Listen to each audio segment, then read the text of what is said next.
अच्छा वाउ कहिले बोक्नु भएको मोमबत्ती असो यता बाबा यहाँ बजाउनु सुन्नु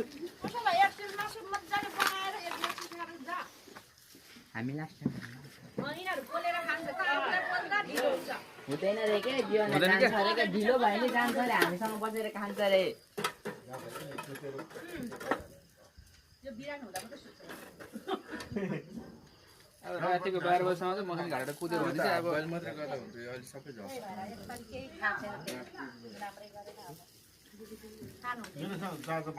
बनाएर पनि दिन अहिले गिली रहेछ धपान त्यसले त भइसक्यो भनेछ अघि सुँगुरको मासु गिली भयो पपी अघि नै भइसक्यो भने जस्तो सुने जस्तो लाग्यो त मजा आछ है मासु नभइन भातै खाँदैन भन्दै थियो दिनै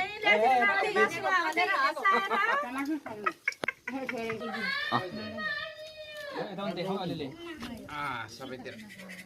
आनन्द आयो अरे बाफरे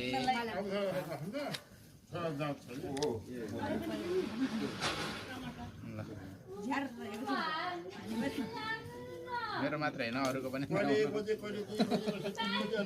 खाना खाएर पकाएर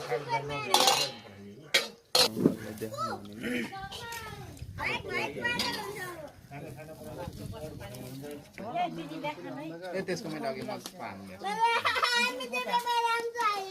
के भन्छ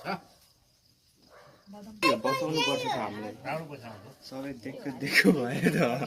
बनाएर खोइ कुन भएको मम्मीलाई आइरहेछ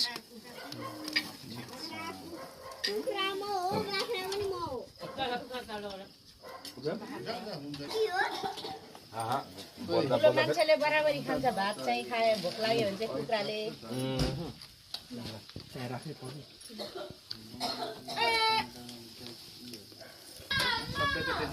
कोइला सक्यो